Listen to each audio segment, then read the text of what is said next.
വിഷ്ണു വെല്ലുവിളി നേരിടും. വൈകി വന്ന വിവേകമായിട്ട് ഈ പ്രസ്താവനയെ വി ഗോവിന്ദൻ പറഞ്ഞ ഈ പ്രസ്താവനയെ നമുക്ക് കണക്കിലെടുക്കാൻ സാധിക്കും. അതായത് അദ്ദേഹം പറഞ്ഞിരിക്കുന്നത് വെല്ലുവിളി നേരിടും, അതുപോലെ പാർട്ടിയെ സമഗ്രമായി പുതുക്കി പണിയുമെന്നാണ്. ഇക്കൂട്ടത്തിൽ ഒരു വാചകം കൂടെ നമ്മൾ കൂട്ടിച്ചേർക്കേണ്ടതുണ്ട്. അദ്ദേഹം പറഞ്ഞ കാര്യത്തിൽ പാർട്ടി നേതാക്കളെ മാത്രമല്ല, പകരം ഒരുപാട് അനുഭാവികളെയും പാർട്ടി പ്രവർത്തകരെയും ചേർത്ത് പിടിക്കും എന്നാ പറഞ്ഞിട്ടുള്ളത്. എന്താണ് ഇതേ സംബന്ധിച്ച്? പാർട്ടി വി ഗോവിന്ദന്റെ ഒരു തിരിച്ചറിവ് നല്ലതാണ്. പാർട്ടി നേതാക്കളെ മാത്രമല്ല, ഞങ്ങൾ സഖാക്കളെയും അനുഭാവികളെയും എല്ലാവരെയും ഒരുപോലെ ചേർത്ത് പിടിക്കും എന്നാണ് പറഞ്ഞിട്ടുള്ളത്. എന്നാൽ ഞാൻ ആദ്യം പറയുന്നു, ആദ്യം ആ CPI അല്ലേ ആദ്യം ചേർത്ത് പിടിക്കേണ്ടത്. ഇവിടെ ഉപപ്രതിപക്ഷ നേതാവിന് വേണ്ടി അടി നടക്കുവാണ്. ഇപ്പം അത് അത്ര വലിയ ഒച്ചപ്പാടൊന്നും ഇല്ലാന്ന് എനിക്ക് തോന്നുന്നു. പക്ഷേ അസ്വാരസ്യങ്ങൾ ഉണ്ടാവുന്നുണ്ട്. ആദ്യം CPIക്ക് കൃത്യമായ ഒരു പരിഗണന ഈ പാർട്ടി CPM കൊടുക്കണം എന്നുള്ളതാണ് എനിക്കാദ്യം പറയാനുള്ളത്. കാരണം ഇവിടെ CPI എല്ലാ കാലത്തും ഇവരൊരു അവഗണന രീതിയിലാണ് എപ്പോഴും ഞാൻ മനസ്സിലാക്കുന്നത്. അങ്ങനെയാണ് എപ്പോഴും കണ്ടിട്ടുള്ളത്. CPIനെ കണ്ടിട്ടുള്ളത് അങ്ങനെയാണ്. ബിനോയ് വിശ്വം എന്ന് പറയുന്നത് കൃത്യമായി നിലപാട് പറയുന്ന ഒരാളാണ്. അതും LDFന്റെ പരാജയം വന്നപ്പോൾ തൊട്ട് തന്നെ എന്തുകൊണ്ടാണ് ഇവിടെ ഇടതുപക്ഷത്തിന് പരാജയം വന്നു എന്ന്, അല്ലെങ്കിൽ പിണറായി വിജയനാണ് അതിൻ്റെ കാരണമെന്നൊക്കെ കൃത്യമായി ബിനോയ് വിശ്വം പറഞ്ഞിട്ടുള്ള ഒരാളാണ്. അപ്പോൾ അത്തരം നിലപാട് പറയുന്ന CPIയുടെ ഒരു നേതാവ് അല്ലെങ്കിൽ CPIക്ക് കൃത്യമായ ഒരു പരിഗണന CPIM കൊടുക്കുന്നില്ല എന്നുള്ളത് വളരെ നമ്മൾ നോക്കിക്കാണേണ്ട ഒരു വസ്തുതയാണ്. പിന്നെ ഈ പറയുന്ന വി ഗോവിന്ദൻ എത്രത്തോളം ഇത് പ്രാബല്യത്തിൽ വരും എന്ന് എനിക്കറിയില്ല കേട്ടോ. കാരണം പുതുക്കി പണിയും പാർട്ടിയെ പുതുക്കി കൊണ്ടുവരും എന്നൊക്കെ അദ്ദേഹം പറയുന്നുണ്ട്. അദ്ദേഹം പറഞ്ഞിരുന്ന കാര്യം ഇപ്പോൾ ഒരു ഭരണവിരുദ്ധ വികാരം പോലും ഇല്ല എന്ന് പറഞ്ഞിട്ടുള്ള ഒരാളായിരുന്നു അദ്ദേഹം. അത് മാത്രമല്ല, ന്യൂനപക്ഷങ്ങൾ ഞങ്ങളെ ചതിച്ചിട്ടില്ല, വെള്ളാപ്പള്ളിയുടെ വിഷയമൊന്നും ഞങ്ങളെ ബാധിക്കില്ല എന്നൊക്കെ പറഞ്ഞിട്ടുള്ള ഒരാളാണ്. എന്നാൽ അദ്ദേഹത്തിന് ഇന്ന് അതൊക്കെ മാറ്റി പറയേണ്ടി വരുന്ന ഒരു അവസ്ഥ. വെള്ളാപ്പള്ളി വിഷയത്തിൽ മാറ്റി പറഞ്ഞിരുന്നോ? എന്റെ ശ്രദ്ധയിൽപ്പെട്ടിട്ടില്ല. വെള്ളാപ്പള്ളിയെ നോക്കേണ്ട ആവശ്യമില്ല എന്ന് പറഞ്ഞിട്ടുണ്ട് കൃത്യമായിട്ടും. ഇലക്ഷന് മുമ്പായിരുന്നു. വെള്ളാപ്പള്ളിയൊന്നും ഞങ്ങളെ ബാധിക്കില്ല എന്ന് പറഞ്ഞിട്ടുണ്ട്. ഇപ്പോഴത് മാറ്റി പറഞ്ഞിട്ടില്ലല്ലോ. ഇലക്ഷന് ശേഷം വെള്ളാപ്പള്ളിയാണ് ഞങ്ങളുടെ പരാജയം. കേന്ദ്ര കമ്മിറ്റി പറഞ്ഞല്ലോ. ഞാൻ ചോദിക്കുന്ന കേന്ദ്ര കമ്മിറ്റി അവിടെ പറഞ്ഞിട്ടുണ്ടല്ലോ, എന്താ വെള്ളാപ്പള്ളി വിഷയം നിങ്ങൾക്കിതായി. ഇപ്പൊ ഞാൻ മനസ്സിലാക്കുന്നത് കേന്ദ്ര കമ്മിറ്റിയുടെ ഒരു മുന്നറിയിപ്പ് വന്നു, നിങ്ങൾ തോറ്റതിന് ഇതൊക്കെയാണ്, പരാജയപ്പെട്ടതിന് കാരണം ഇതൊക്കെയാണ് എന്നുള്ള കൃത്യമായ ഓരോ കാരണങ്ങളും കേന്ദ്ര കമ്മിറ്റി എടുത്തു പറയുന്നുണ്ട്. അതിനുശേഷമല്ലേ ഈ ഓരോ നേതാക്കളും വന്നിട്ട് പറയുന്നത്. ഇപ്പോൾ ഷംസീർ പറഞ്ഞു, EP ജയരാജൻ പറഞ്ഞു, ഇവിടെ ഇപ്പോൾ ഇദ്ദേഹവും പറഞ്ഞു തുടങ്ങി, ഞങ്ങൾ പാർട്ടിയെ വിപുലീകരിച്ച് കൊണ്ടുവരും എന്നുള്ള കാര്യങ്ങളൊക്കെ പറഞ്ഞു തുടങ്ങി. ഇത് ഏത് വേദിയിലാണ് പറഞ്ഞിരിക്കുന്നത് എന്നുള്ളതാണ്. അതായത് ഒരു വിപുലീകരിച്ചുള്ള ഒരു സംസ്ഥാന കമ്മിറ്റിയാണ് ഇനി ചേരാൻ CPMന് ചേരാൻ പോകുന്നത്. അപ്പോൾ അതിന് മുന്നോടിയായി ചേർന്ന ഒരു സംഘാടക സമിതി യോഗത്തിലാണ് അദ്ദേഹം ഇക്കാര്യങ്ങൾ സൂചിപ്പിച്ചിട്ടുള്ളത്. ഇപ്പോൾ വിഷ്ണു പറഞ്ഞു CPIയുമായുള്ള തർക്കം, ഇത് CPIMന്റെ മാത്രം ആഭ്യന്തര പ്രശ്നമാണ്. ഈ പ്രശ്നത്തിനകത്ത് CPI ഇടപെടേണ്ടതില്ല, അല്ലെങ്കിൽ ഈ വിഷയവുമായി ബന്ധപ്പെട്ട ഇടതുപക്ഷത്തിന്റെ മൊത്തം പ്രശ്നം അതല്ല. ഈ ഇപ്പൊ നമ്മൾ സംസാരിക്കുന്ന വിപുലീകരിച്ചുള്ള സംസ്ഥാന കമ്മിറ്റി എല്ലാം CPMന്റെ മാത്രമാണ്. ഈ വിഷയങ്ങൾ സംസാരിക്കുമ്പോൾ CPIM ആണ് ഏറ്റവും പ്രധാനപ്പെട്ട ഘടകകക്ഷി. ഏതിന്റെ? LDFന്റെ. അപ്പോൾ CPIMലെ പ്രശ്നങ്ങൾ സംസാരിക്കുമ്പോൾ CPIനെ ചേർത്ത് പിടിച്ചില്ല എന്ന് ഇവിടെ നമുക്ക് പറയാൻ പറ്റില്ല. കാരണം ഇത് CPIMനെ മാത്രമാണ് നമ്മളിവിടെ സംസാരിക്കുന്നത്. ഇവിടെ ഇപ്പോൾ വി ഗോവിന്ദൻ പറഞ്ഞ പ്രസ്താവനയാണ് ഞാൻ ഉദ്ദേശിച്ചത്. ഇവിടെ അദ്ദേഹം പറഞ്ഞിട്ടുള്ള കാര്യം എന്ന് പറയുന്നത്, ഞങ്ങൾ ഇടതുപക്ഷത്തെ നേതാക്കളെ മാത്രമല്ല എന്ന് പറഞ്ഞാൽ, നേതാക്കളെ മാത്രമല്ല ഞങ്ങൾ ചേർത്ത് പിടിക്കാൻ പോകുന്നത്, എല്ലാ സഖാക്കളെയും ഉദ്ദേശിക്കുന്നത് CPIMലെ സഖാക്കളെയാണ്, CPIയുടെ അല്ല. CPIയുടെ കൗൺസിൽ വേറെ, CPIയുടെ സംസ്ഥാന കൗൺസിൽ വേറെ. അങ്ങനെ അവർക്ക് പ്രത്യേക ജില്ലാ പറയുന്നത് പോലെ കമ്മിറ്റികളും ഘടകങ്ങളും ഉണ്ട്.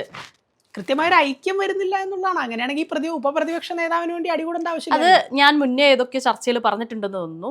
ഉപപ്രതിപക്ഷ നേതാവുമായിട്ടുള്ള കാര്യങ്ങളൊക്കെ എൻ്റെ അറിവിൽ ഇത്രയും നാൾ മുൻപ് നമ്മുടെ നാട്ടിൽ ഇങ്ങനെ ഒരു ഉപപ്രതിപക്ഷ നേതാവ് ഉണ്ടായിരുന്നില്ല. കാര്യങ്ങളാണെങ്കിൽ തന്നെ LDFന്റെ ഘടകകക്ഷി യോഗത്തിൽ തീരുമാനിക്കും.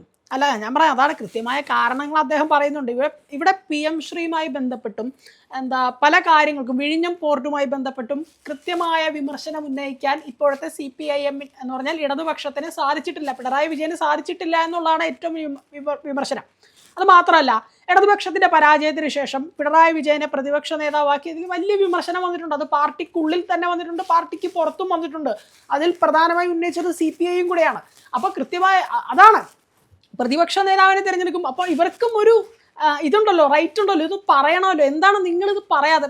നമ്മൾ തന്നെ കണ്ടതാണ് ഈ ബാലഗോപാൽ അവിടെ പിണറായി വിജയൻ നിയമസഭയിൽ വെച്ച് പിണറായി വിജയനോട് പറയുന്നത്, നിങ്ങളൊന്നും ഉണ്ടായിരിക്കുന്ന പറയും എന്നൊക്കെ പറഞ്ഞൊരു സാധനം നമ്മൾ കണ്ടാണ്. അതാണ്, പറയാൻ പറ്റുന്നില്ല, പറയാൻ പറ്റുന്ന ആളില്ല അവിടെ, അതാണ്. അപ്പോൾ CPIയിൽ നിന്നും ഒരു ഉപപ്രതിപക്ഷ നേതാവ് അവിടെ വരുന്നത് കൊണ്ട് ആ പാർട്ടിയെ കുറച്ചും കൂടെ അത് വിപുലീകരിക്കുള്ളൂ. ഞാൻ മനസ്സിലാക്കുന്നത് അങ്ങനെയാണ്. കൃത്യമായ തെറ്റുകളെ ചൂണ്ടിക്കാട്ടാൻ CPIക്ക് പറ്റാറുണ്ട്, CPM-നേക്കാളും. എനിക്ക് തോന്നിയിട്ടുള്ള കാര്യമാണ്. ശരി വിഷ്ണു, ഇപ്പോൾ CPIM ഇങ്ങനെ ഒരു തീരുമാനത്തിൽ എത്തിയിരിക്കുന്നത് താഴെയിലുള്ള ജനങ്ങളെ കേട്ടിട്ട് തന്നെയാണ്. അപ്പോൾ അതൊരു പോസിറ്റീവായിട്ട് നമുക്ക് ഇപ്പോൾ വൈകി വന്ന വിവേകമായിക്കോട്ടെ അതിനൊരു പോസിറ്റീവായിട്ട് കണക്കാക്കാമെന്നാണ് ഞാൻ വിചാരിക്കുന്നത്. കാരണം താഴെയുള്ള ബ്രാഞ്ച് കമ്മിറ്റികളിൽ നിന്ന് മേൽഘടകങ്ങളിലേക്ക് എത്തി താഴെയുള്ള പ്രവർത്തകർ പറയുന്നത് കേട്ട് അത് റിപ്പോർട്ട് ചെയ്താണ് ഇപ്പോൾ മുകളിലേക്ക് എത്തുന്നത്. എന്താ അറിയോ, ഈ താഴെയുള്ള കമ്മിറ്റികളിൽ നിന്നും പൂർണ്ണമായ വിവരങ്ങൾ മുകളിലെ കമ്മിറ്റികളിൽ എത്തുന്നില്ല എന്നുള്ളൊരു പരാതിയുണ്ട്. എങ്ങനെയാണത് പറയാൻ സാധിക്കും? ബ്രാഞ്ച് കമ്മിറ്റികൾക്കകത്ത് ഈ റിപ്പോർട്ട് ചെയ്യാൻ എത്തുന്നത് ഏരിയ കമ്മിറ്റിയിൽ നിന്നുള്ള സഖാക്കളാണ്. ഈ ഏരിയ കമ്മിറ്റിയിൽ നിന്ന് ഏരിയ കമ്മിറ്റി അംഗങ്ങൾ ഈ കാര്യങ്ങളെല്ലാം കേട്ട് അത് കൃത്യമായി എഴുതി ഏരിയ കമ്മിറ്റി യോഗങ്ങൾ എത്തും.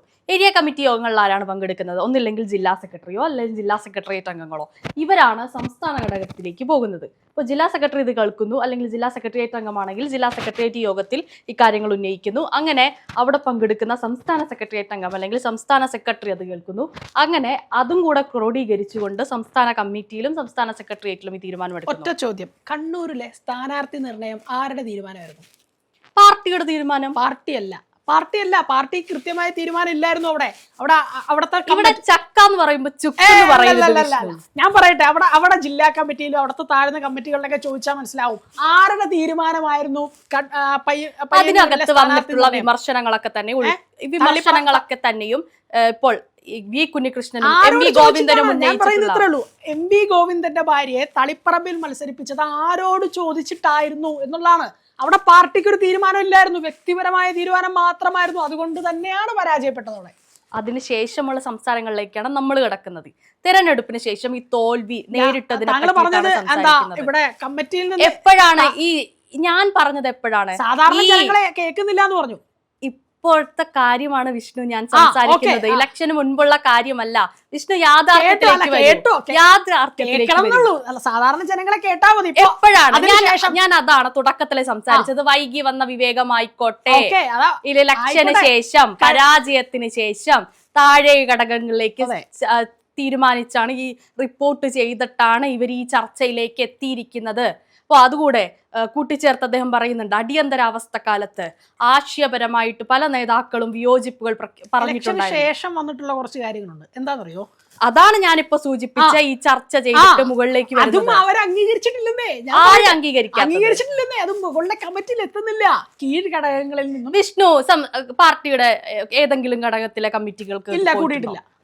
വിഷ്ണുവിന് എങ്ങനെ അത് പറയാം? അല്ല, ഞാൻ പറയട്ടെ കൃത്യമായ ഇവിടെ കീഴ്ഘടകങ്ങളിൽ നിന്നും പിണറായി വിജയനും MV ഗോവിന്ദനുമാണ് പാർട്ടിയുടെ പരാജയമെന്ന് കൃത്യമായ കാര്യങ്ങൾ ഈ കീഴ് കമ്മിറ്റിയിൽ നിന്നും എഴുതി കൃത്യമായി മുകളിലേക്ക് കൊടുക്കുമ്പോൾ, അത് ജില്ലാ കമ്മിറ്റിയിൽ എത്തുമ്പോൾ അത് അവിടെ നിന്ന് ഇല്ലാതാവുകയാണ്. ആ 2 പോയിന്റ് ഇല്ലാതാവുകയാണ്.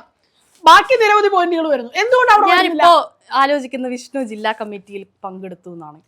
വിഷ്ണു എങ്ങനെയാണെങ്കിൽ ഇതിലൊന്നും പങ്കെടുക്കാതെ കാര്യങ്ങൾ പറയുന്നത്? മാധ്യമങ്ങൾ റിപ്പോർട്ട് ചെയ്തിട്ടുണ്ടായിരുന്നു. ജില്ലാ കമ്മിറ്റി യോഗത്തിൽ ഈ പ്രതിപക്ഷ നേതാവായിട്ടുള്ള ഇപ്പോഴത്തെ പിണറായി വിജയനെയും MV ഗോവിന്ദനെയും പറ്റി ആരെങ്കിലും പറഞ്ഞിട്ടുണ്ടെങ്കിൽ അതെങ്ങനെ മാധ്യമങ്ങൾ അറിയുന്നു? മാധ്യമങ്ങൾ അതുകൊണ്ട് റിപ്പോർട്ട് ചെയ്തു. പറഞ്ഞിട്ടുള്ളത് കൊണ്ടല്ല റിപ്പോർട്ട് ചെയ്യുന്നത്. സംസ്ഥാന കമ്മിറ്റിയും ഇപ്രാവശ്യത്തെ തെരഞ്ഞെടുപ്പ് തോൽവിയിൽ തങ്ങൾക്ക് വലിയ പരാജയം പറ്റിയിട്ടുണ്ട് എന്ന് അംഗീകരിച്ചു. ഇതെങ്ങനെ അംഗീകരിച്ചത് കൊണ്ടല്ലേ വാർത്ത വരുന്നത്? അല്ല, ഞാൻ പറയുന്നത് താഴെ ഘടകങ്ങളിൽ നിന്നുള്ളത് കൃത്യമായിട്ട് അവൻ മുകളിലെത്തുന്നില്ല. അല്ലെ, ഇവിടെ കേരളത്തിലെ മിക്ക ജനങ്ങൾക്കും അറിയാം MV ഗോവിന്ദനുമാണ് പിണറായി വിജയനുമാണ് പാർട്ടിയുടെ പരാജയമെന്ന്. പാർട്ടിക്കാർക്ക് അറിയില്ല എന്ന് പറഞ്ഞാൽ ഞാനത് വിശ്വസിക്കാൻ പറ്റില്ല. എനിക്ക് പാർട്ടിക്കാർക്ക് അതറിയില്ല. ഇവിടെ കേരളത്തിലെ എല്ലാ ജനങ്ങൾക്കും അറിയാം. പാർട്ടിക്കാർക്ക് അറിയില്ല എന്നാണ് വിഷ്ണു പറയുന്നത്.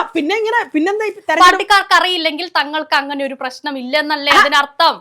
അത് മാധ്യമ സൃഷ്ടിയാണെന്നോ അല്ലെങ്കിൽ പുറത്തുള്ള ജനങ്ങളാണ് പറഞ്ഞിരിക്കുന്നത്. പിണറായി ആണ് പരാജയം കാരണമെന്ന് വിശ്വസിക്കുന്നില്ല. ഇല്ല. അതെന്താ എന്തുകൊണ്ട് വിശ്വസിക്കാതെ? ഞാൻ വിശ്വസിക്കുന്നില്ല, എന്റെ വീട്ടിൽ വിശ്വാസമല്ലേ. പോയി പറഞ്ഞാൽ മതി എന്ന് പറയുന്നത് എങ്ങനെയാ താങ്കൾക്ക് വിശ്വസിക്കുന്നില്ല? വീട്ടിൽ പോയി പറഞ്ഞാൽ മതി. കടക്ക് പുറത്തെന്ന് പറയുന്നത് താങ്കൾക്ക് വിശ്വസിക്കാൻ പറ്റുന്നില്ല. താങ്കൾ ഒരു ബയസ്ഡ് ആയിട്ട് മാത്രം സംസാരിക്കാതെ പറയുന്നതാണ്. ഇവിടെ VD സതീശൻ പറഞ്ഞിട്ടുള്ള കാര്യങ്ങളും കൂടെ വിഷ്ണു കണക്കിലെടുക്കണം. ബയസ്ഡ് ആയിട്ട് മാത്രം തെറ്റാണെങ്കിൽ തെറ്റാണെന്ന് പറയും, VD സതീശനാണെങ്കിലും തെറ്റാണെന്ന് പറയും. ഞാൻ ചോദിക്കുന്നത് പിണറായി വിജയനാണ് പാർട്ടി, പിണറായി വിജയനും MV ഗോവിന്ദനുമാണ് പാർട്ടിയുടെ പരാജയത്തിന് കാരണം എന്ന് ഞാൻ പറഞ്ഞാൽ, അല്ലെങ്കിൽ ഞാൻ അത് വിഷ്ണു ആയിക്കോട്ടെ, പറഞ്ഞോട്ടെ, അതിന് നമുക്ക് തർക്കമില്ല. വിഷ്ണുവിന്റെ താല്പര്യങ്ങളും കാര്യങ്ങളും സീറ്റിലേക്ക് ഒതുങ്ങിപ്പോയി. ഞാൻ അത്ര ചോദിക്കുന്നുള്ളൂ. പാർട്ടി അത് പറയാൻ ഞാൻ ആരുമല്ല. പാർട്ടിക്കകത്ത് കൃത്യമായി പറയുന്ന ആളുകളുണ്ട്. ഒറ്റ കാര്യം ചോദിച്ചോട്ടെ, ഞാൻ പ്രതിപക്ഷ നേതാവാക്കിയതിൽ, പിണറായി വിജയനെ പ്രതിപക്ഷ നേതാവാക്കിയതിൽ പാർട്ടിക്കുള്ളിൽ തന്നെ പൊട്ടലും ചീറ്റലും ഉണ്ടെന്ന് പറഞ്ഞാൽ സമ്മതിക്കാൻ പറ്റുമോ? എനിക്കറിയില്ല, ഞാൻ ഈ പാർട്ടി ഘടകങ്ങൾ പോയിട്ടില്ല. അതുണ്ടെന്ന് വിഷ്ണു വിശ്വസിച്ചു. അല്ലല്ല, ഉണ്ടെന്നേ ഞാൻ മനസ്സിലാക്കുന്നത്. കൃത്യമായി പിണറായി വിജയനും MV ഗോവിന്ദനുമാണ് പാർട്ടിയുടെ പരാജയം എന്ന് പറഞ്ഞാൽ അതാണ്, കൃത്യമായിട്ടാണ്. ഇവിടെ വെറുതെ പറയുന്നതല്ല. ഇവിടെ വെള്ളാപ്പള്ളിയെ ചേർത്ത് പിടിച്ചതും ശബരിമല സ്വർണ്ണക്കൊള്ളയിലെ പറഞ്ഞത് തന്നെ വീണ്ടും വെള്ളാപ്പള്ളി വിഷയം നേരത്തെ പറഞ്ഞതാണ് വിഷ്ണു. കാര്യങ്ങൾ ആവർത്തിച്ച് വിശ്വസിക്കുന്നില്ല എന്ന് പറഞ്ഞു. പിണറായി വിജയൻ പാർട്ടിയുടെ പരാജയത്തിന് കാരണം ഞാൻ വിശ്വസിക്കുന്നില്ല എന്ന് പറഞ്ഞു. അതെ, എന്റെ അഭിപ്രായം എങ്ങനെ വിഷ്ണുവിനെ അടിച്ചേൽപ്പില്ല? അങ്ങനെയല്ല പറഞ്ഞു, അങ്ങനെ വിശ്വസിക്കുന്നില്ല എന്ന് പറഞ്ഞു. അപ്പൊ ഞാൻ പൊതുവെ ഉള്ള ഒരു അഭിപ്രായം പറഞ്ഞാണ്.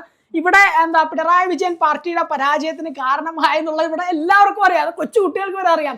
കടക്ക് പുറത്തെന്ന് പറയുന്നതും അത് വീട്ടിൽ പോയി സംസാരിച്ചാൽ മതി എന്ന് പറയുന്നതൊക്കെ ആളുകൾ ചിരിച്ചു കാണിച്ചുകൊണ്ട് ഒരു കാരണവശാലും ചെയ്യില്ല എന്ന് പറയുന്നത് ആളുകൾ കാണും. അതും തെറ്റ് തന്നെയാണ്. അതിന് ഞാൻ ന്യായീകരിക്കുന്നില്ല. അതും കൂടെ അതിനെ ഞാൻ ന്യായീകരിക്കുന്നില്ല, ഒരിക്കലും ന്യായീകരിക്കുന്നില്ല. തെറ്റാര് ചെയ്താലും തെറ്റ് തന്നെയാണ്. ഞാൻ പറയുന്നതല്ല. ഇവിടെ ഇടതുപക്ഷത്തിന്റെ പരാജയത്തിന് കാരണമായത് പിണറായി വിജയനും MV ഗോവിന്ദനും ആണെന്നുള്ളത് ഇവിടെ എല്ലാവർക്കും, കൊച്ചു കുട്ടികൾക്ക് വരെ അറിയാവുന്ന യാഥാർത്ഥ്യമാണ്. ഞാൻ അത്ര പറഞ്ഞിട്ടുള്ളൂ. ഇവിടെ എല്ലാവർക്കും അറിയാം, പക്ഷെ പാർട്ടിക്കാർക്ക് മാത്രം അറിയില്ല. ഇവിടെ കീഴ്ഘടകങ്ങളിൽ നിന്നും കൃത്യമായിട്ട് ഈ രണ്ട് കാരണമാണ് ഇടതുപക്ഷത്തിന്റെ ഏറ്റവും വലിയ പരാജയത്തിന് കാരണമെന്ന് മുകളിലെ കമ്മിറ്റിയിൽ എത്തുമ്പോൾ അത് അവിടുന്ന് മായ്ച്ചു കളയാണ്. അവിടുന്ന് പിന്നീട് മുകളിലേക്ക് എത്തുന്നില്ലത്. മുകളിലേക്ക് എത്തുമ്പോൾ മറ്റു കാരണങ്ങൾ വരികയാണ്. വെള്ളാപ്പള്ളി അങ്ങനെയുള്ള കാര്യങ്ങളൊക്കെ അവിടെ വരികയാണ്. അയ്യപ്പ സംഗമം, അത്തരം കാരണങ്ങളും മുകളിലേക്ക് വരുന്നു. എന്നാൽ ഈ രണ്ടു പേര് മാറുന്നില്ല. ഇപ്പോഴും ഇവര് എല്ലാവരും കേട്ടു എന്ന് പറയുന്നത് എനിക്ക് ഒരിക്കലും സപ്പോർട്ട് ചെയ്യാൻ പറ്റില്ല. കേട്ടെങ്കിൽ എല്ലാം കേൾക്കണം. MV ഗോവിന്ദൻ 4 വാർത്താ സമ്മേളനം നടത്തിയാൽ അത്രയും 40 വോട്ട് നഷ്ടപ്പെടും എന്നുള്ള യാഥാർത്ഥ്യം ഇവിടെ എല്ലാവർക്കും അറിയാവുന്ന ഒരു കാര്യമാണ്. ഞാൻ അത്രേ പറയുന്നുള്ളൂ. ഇടതുപക്ഷത്തിന് പരാജയത്തിന് പ്രധാനമായിട്ടും പിണറായി വിജയനും MV ഗോവിന്ദനും കാരണമായിട്ടുണ്ട്. അപ്പൊ അദ്ദേഹത്തെ തന്നെ പ്രതിപക്ഷ നേതാവാക്കിയതിൽ എനിക്ക് ഒട്ടും താല്പര്യമില്ലാത്ത കാര്യമാണ്. അത് മാത്രമല്ല, പാർട്ടിക്കുള്ളിലും പൊട്ടലും ചീറ്റലും വന്നിട്ടുണ്ട്. ഇത്തരം യാഥാർത്ഥ്യങ്ങളിലേക്ക് പോകുമ്പോൾ നമ്മൾ അതും കൂടെ പരിഗണിക്കണം. എന്തായാലും പാർട്ടി ജനങ്ങളെ കേൾക്കുമെന്ന് പറയുന്നുണ്ട്. ജനങ്ങളെ കേൾക്കട്ടെ. ആ പാർട്ടി കൃത്യമായ തെറ്റുകൾ കണ്ടുപിടിച്ച് അത് തിരുത്താൻ നോക്കട്ടെ. അങ്ങനെയാണെങ്കിൽ ആ പാർട്ടിക്ക് ഇനിയും കേരളത്തിൽ നിലനിൽക്കാൻ സാധിക്കും, അല്ലെങ്കിൽ ഭരണത്തിൽ ഇനിയും തിരിച്ചു വരാൻ സാധിക്കുമെന്നാണ് ഞാൻ വിശ്വസിക്കുന്നത്.